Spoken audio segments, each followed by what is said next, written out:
सुनिएगा गौर से, ये वाक़या हमारे और आपके दिलों को झंझोड़ देगा। ये बात कब की है? सन 1995 की, 1995। लोनी के अंदर दो सगे भाइयों की शादी होना थी, दोनों सगे भाइयों की शादी, और जिस गांव में बारात जाना थी वो एक ही गांव है। एक ही गांव में लड़कियां अलग अलग थी, लेकिन बारात एक ही गांव में जाना थी।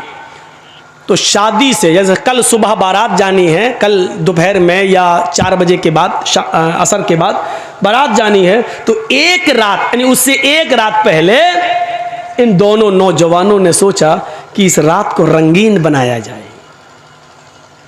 खेल तमाशा किया जाए। तो ये दोनों नौजवान दिल्ली से कुछ तवाइफों को लेके आए। अब तवाइफ तो नहीं बताना पड़ेगी, वो तो समझते ही है। तवाइफों को लेके आए और वो तवाइफ गाड़ियों से लाई गई, यानी इस आदमी ने अपनी गाड़ी से बुलवाई। पैसे वाले लोग थे। ईशा की नमाज, अजान के बाद, नमाज के बाद दौर चलता है शराब का, दौर चलता है नाच और गाने का। इस लड़के ने अपने यार दोस्तों को बुलाया, दोनों लड़कों ने अपने घर में दावत दी। मिनट मिनट पर चाय बनी, मिनट मिनट पे शराब आ रही है, मिनट मिनट पर दौर चल रहा है, और वो तवाइफें नाच रही हैं, डांस कर रही हैं, अपने जिस्म की नुमाइश कर रही हैं, गाना गा रही हैं, और देखने वालों की आंखों को ठंडा कर रही हैं अपने जिस्म को दिखा दिखा कर। ये नाच और गाना इतनी देर चलता है, इतनी देर चलता है कि टाइम का पता नहीं चलता। वहां फजर की अजान की आवाज आने लगती है। इन दोनों लड़कों के घर से लगी हुई मुश्किल से 300-400 कदम की दूरी पर मस्जिद है। उस मस्जिद से मुअज्जिन ने अजान देना शुरू कर दिया। अल्लाहु अकबर, अल्लाहु अकबर। ये फजर की नमाज का वक्त है। ये वो वक्त है कि चिड़ियां भी अपने घोंसलों में उस वक्त बेदार हो जाती हैं और चहचहा कर ची ची बोलते हुए अपने रब की तस्बीह बयान करती हैं। युसब्बिहु लिल्लाहि मा फिस समावाति व मा फिल अर्ज़। सुबह के दरख्तों के पत्तों की से चलने वाली हवा भी अल्लाह की तस्बीह बयान करती है। आसमान से उतरने वाली शबनम और ओस के कतरे भी अल्लाह की तस्बीह बयान करते हैं। कायनात की हर शय अल्लाह की हम्दो सना बयान करती है। और ये वो वक्त है फजर की नमाज का कि अल्लाह के नबी ने फरमाया कि मेरी उम्मत का जो भी आदमी, जो भी मुसलमान, जो भी मुझ पर ईमान लाने वाला फजर की नमाज के वक्त उठेगा और जमात के साथ फजर की नमाज पढ़ेगा, और फजर की नमाज पढ़ने के बाद फिर वो जो भी मेहनत करेगा, जो मजदूरी करेगा, अल्लाह रब्बुल आलमीन उसके रिस्क में बरकत देगा। अल्लाह उसके लिए रोजी के दरवाजे खोल देगा। उस आदमी को कभी भूखा नहीं सोने देगा, उसको फिक्र फाके की कभी नौबत नहीं आएगी। ये नबी अकरम का फरमान है। ये तवाइफें जो नाच रही थी, जो डांस कर रही थी, आजान की आवाज सुनती है, आजान की आवाज सुनती है, अल्लाहु अकबर, अल्लाहु अकबर। ये आजान की आवाज उन तवाइफों के कानों में जाती है तो आजान के एहतराम में इन तवाइफों ने गाना बंद कर दिया और नाचना मौकूफ कर दिया, नाचना बंद कर दिया और गाना बंद कर दिया। खामोश हो गई, न नाच रही हैं न गा रही हैं।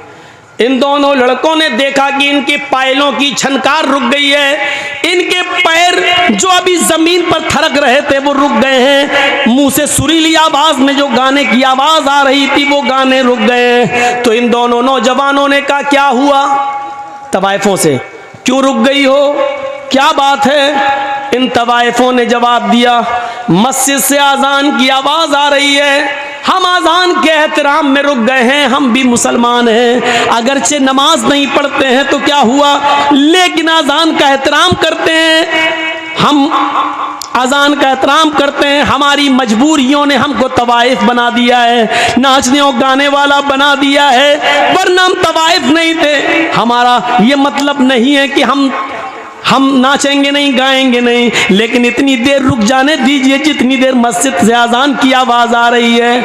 हमको इतनी देर रुक जाने दीजिए, हमने आजान के वक्त कभी गलत काम नहीं किया है, हमने आजान के वक्त कभी गलत काम नहीं किया है, आजान का एहतराम मैं करती हूँ, मैं अभी नाच नहीं सकती और गा नहीं सकती। इन दोनों नौजवान लड़कों ने जो जुमले कहे वो सुनो क्या थे। इन दोनों नौजवान लड़कों ने जवाब दिया, सुनो सुनो गाने सुनने वालों, सुनो टीवियां देखने वालों, सुनो मोबाइलों में 1 GB और 2 GB मिलती है तो पूरी फिल्मों में और ड्रामे देखने वालों। इन दोनों नौजवानों ने जवाब दिया इन तवाइफों से, अजान तो दिन भर में 5 मरतबा होती है, लेकिन तुम तो रोजाना नहीं आती हो। मुअज्जिन का काम है अजान देना, वो अपना काम कर रहा है, तुम्हारा काम है नाचना और गाना, तुम अपना काम करो। अगर तुम रुक गई तो हम तुम्हें रात भर की मेहनत नहीं देंगे। उन तवाइफों ने सोचा कि मुझे रात भर की मेहनत न मिले तो इससे बेहतर है कि नाच लूं। दिलों का हाल तो अल्लाह जानता है कि मैं अजान का एहतराम कर रही हूं। वो औरतें, वो तवाइफें फिर नाचने लगी। अजान की आवाज आ रही है, उनका दिल गवारा नहीं कर रहा है नाचना, लेकिन इन दोनों भाइयों ने कहा मुअज्जिन अपना काम करता है, तुम अपना काम करो, अगर नहीं करोगी तो हम तुम्हें मेहनत नहीं देंगे, हम जो सौदा हुआ है वो तुम्हें रकम नहीं देंगे। उन तवाइफों ने दोबारा नाचना और गाना शुरू कर दिया। सुनो, अजान के वक्त फिल्में देखने वालों, अजान के वक्त नाचो गाना देखने वालों, अल्लाह के जिक्र से मुंह फेरने वालों, बजाय मस्जिद के अपने खेतों में जाने वालों, बजाय मस्जिद के मॉल में शॉपिंग करने वालों, बजाय मस्जिद में जाने के होटलों में बैठ के चाय पीने वालों, बजाय मस्जिद में जाने के इंडिया पाकिस्तान का मैच देखने वालों, बजाय मस्जिद में जाने के अपने आप को लहू लाइफ में मसरूफ रखने वालों, इन तवाइफों ने नाच गाना शुरू कर दिया। ये नाचती रही हो, ये नाच गाना सुबह 7 बजे तक चलता है। अपने वादे के मुताबिक इन दोनों भाइयों ने इन दोनों भाइयों ने उन तवाइफों को पूरी मजदूरी दी। उन तवाइफों ने कहा, देखिए हम औरत जात हैं, पेशावर तवाइफ जरूर है, हम पैसा मिलता है, सिर्फ नाचते और गाते हैं, लेकिन अपने जिस्म का सौदा नहीं करते हैं, हमारी इज्जत को खतरा है। तुम लोग इज्जत के साथ मुझे लेके आए हो, मुझे इज्जत के साथ दिल्ली तक पहुंचा दो। इन दोनों भाइयों ने सोचा कि चलो लौंडी से दिल्ली है ही कितना दूर, हम इनको पहुंचा देते हैं, फिर वापस आ जाएंगे। 2 बजे के बाद तो बारात जाना है, अभी तो जाएगी नहीं, हम इनको छोड़ के वापस आ जाते हैं। दोनों भाई उन तवाइफों को पहुंचाने जा रहे हैं। तवाइफों की गाड़ी आगे चलती है और इन दोनों भाइयों की गाड़ी पीछे चल रही है। तवाइफों की गाड़ी आगे चलती है। तवाइफों का जो ड्राइवर था वो थोड़ा होशियार था, इसलिए उसने बहुत होशियारी के साथ गाड़ी को मोड़ मार कर निकाल लिया, लेकिन सामने से आने वाले ट्रक ने इन दोनों भाइयों की गाड़ी में ऐसी टक्कर मारी कि इन दोनों भाई की गाड़ी कई हिचकोले खाने के बाद काफी दूर गिरती है, एक खेत में गिरती है। आनन फानन लोगों की भीड़ जमा हो जाती है। किसी तरह कार का, गाड़ी का ढक्कन खोला जाता है, उसकी खिड़की खोली जाती है, उसकी विंडो खोली जाती है, लेकिन दोनों भाइयों की लाशें इतनी बिगड़ चुकी हैं, इतनी खराब हो चुकी हैं कि पहचान से बाहर है कि बड़े भाई की लाश कौन सी है और छोटे भाई की लाश कौन सी है। पहचान नहीं, पहचान से दूर है। ऐसी टक्कर होती है ट्रक से कि गाड़ी दूर गिरती है, बड़ी मुश्किल से ढक्कन खोला गया। दोनों भाइयों की गाड़ी खिड़की खोली जाती, ढक जब खिड़की तो लाश पहचानने में नहीं आ रही है कि बड़े भाई की लाश कौन सी है, छोटे भाई की लाश कौन सी है। इन दोनों लाशों को उठाया गया है, पोस्टमार्टम के बाद माँ बाप के हवाले किया गया है। जरा इस अंजाम को नौजवानों कभी सोचा है आपने? सोचा है आपने? 2 बजे के बाद इन दोनों की बारात जाना थी, लड़की वाले के गांव में, लड़की के गांव में, लड़कियों के गांव में इन दोनों की बारात जाना थी। जरा सोचिए, फिर हम वहीं आएंगे, सोचिए हम वहीं आएंगे, आपको बार बार वहीं ला रहे हैं, सोचिए। अभी इन दोनों की बारात लड़कियों के गांव में जाना थी। अब बारात नहीं जा रही है, अब इनका जनाजा कब्रिस्तान की तरफ जा रहा है। थोड़ी देर में कहां से कहां तब्दीली आ गई, चेंजिंग देखिए। अभी 2 बजे के बाद, 4 बजे के बाद, मगरिब के बाद इनकी बारात लड़कियों के गांव में जाना चाहिए, लेकिन अब इन दोनों लड़कों को गांव में नहीं बल्कि कब्रिस्तान ले जाया जा रहा है। अभी कुछ देर के बाद इन दोनों लड़कों को लड़की के माँ बाप की तरफ से मिले हुए कपड़े पहनना थे, सेहरा पहनना था, दूल्हा बनना था, इनको नए कपड़े पहनना था। लेकिन थोड़ी देर में अब इनको नए कपड़े नहीं बल्कि नया कफन पहनाया जा रहा है। तसव्वुर कीजिए, फिर कहता हूं सोचिए, अभी इनको कपड़े पहनना थे नए, लड़की के माँ बाप की तरफ से मिले हुए कपड़े पहनना थे, लेकिन अब बाप की तरफ से इनको कफन पहनाया जा रहा है। मेरे भाइयों जरा सोचिए, अभी थोड़ी देर के बाद इनको शादी के मंडप पे बैठना था, वही मौलवी है जो अभी थोड़ी देर के बाद इन दोनों का खुतबा निकाह पढ़ाना था उसको। या अय्युहल्लज़ीना आमनुत्तकुल्लाह हक़्क़ तुक़ाती या अय्युहन्नासुत्तक़ू रब्बकुम या अय्युहन्नासुत्तक़ू, ये जब दुआएं पढ़ना थी उसको, अभी खुतबा निकाह में ये आयतें उसको पढ़ना थी, लेकिन अब वही मौलवी खुतबा निकाह के बजाय अल्लाहुम्मा ग़फ़िर लिहय्यिना व मय्यतिना व शाहिदिना व गाइबिना व सगीरिना व कबीरिना पढ़ रहा है। आपने सोचा है, आपने कभी गौर किया है, यह है अल्लाह के जिक्र से एराज करने का अंजाम। वमन अरज़ अन ज़िक्री फ़इन्न लहू मईशतन ज़न्का।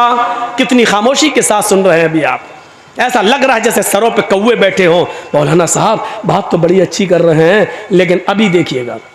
क्या बेटा अभी अक्ल में नहीं आई तुम्हारे?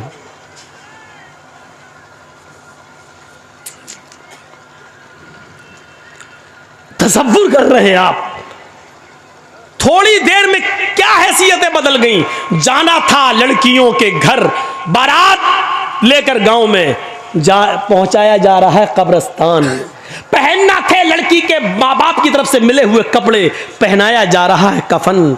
मौलवी को पढ़ना था या अय्युहल्लज़ीना आमनुत्तकुल्लाह हक़्क़ तुक़ाती, कुरान की आयतें पढ़ के निकाह पढ़ाना था, लेकिन उसी मौलवी को अब क्या पढ़ना पड़ रहा है? अल्लाहुम्मा ग़फ़िर लिहय्यिना व मय्यतिना व शाहिदिना व गाइबिना व सगीरिना व कबीरिना। थोड़ी देर में हैसियतें बदल गई। अंजाम सोचो, जिसने उन तवाइफ़ों को अजान के वक्त भी नचवाया हो, इन दोनों नौजवान लड़कों का अंजाम क्या हुआ। और फिर ये तो दुनियावी अंजाम है, कब्र के अंदर ये अपने अंजाम को क्या भुगत रहे होंगे ये तो अल्लाह ही बेहतर जाने, और जहन्नम के अंदर अपने अंजाम को क्या भुगतेंगे मेरे भाइयों ये तो अल्लाह ही बेहतर जाने। हम तो मुसलमान होने के नाते से सिर्फ दुआए मग़फ़िरत ही कर सकते हैं, अल्लाह इनके गुनाहों को माफ़ फरमा दे। मेरे भाइयों ये दुआ हर मुसलमान का हक है करने का, लेकिन माफ़ करना न करना ये तो अर्श वाला जानता है कि उसको माफ़ करना चाहिए कि नहीं करना चाहिए। ज़रा तसव्वुर करो कि क्या ये आदमी गुनाह की माफ़ी के लायक है जो तवाइफ़ों से ये कह रहा हो कि आज़ान तो 5 वक्त होती है, तुम रोज़ाना थोड़ी आती हो, आज़ान तो फिर भी हो जाएगी, तुम बार बार थोड़ी आओगी, मुअज़्ज़िन अपना काम कर रहा है, तुम अपना काम करो। ज़रा तसव्वुर करो, क्या ऐसा शख्स अल्लाह की अदालत में गुनाह की तौबा के लायक है? क्या अल्लाह ऐसे शख्स को माफ़ कर सकता है? तसव्वुर करिए, हम ये नहीं कह रहे माफ़ करना न करना उसके इख्तियार में है, लेकिन तसव्वुर करो कि गुनाह कितना बड़ा। वमन अरज़ अन ज़िक्री फ़इन्न लहू मईशतन ज़न्का। हम हैं कहाँ? अपनी सोच को बदलो। कुरान ने वही कहा, फल तंजुर नफ्स मा क़द्दमत लिग़द। हर इंसान को सोचना चाहिए कि कल क़यामत के दिन के लिए उसने कौन सी तैयारी की है।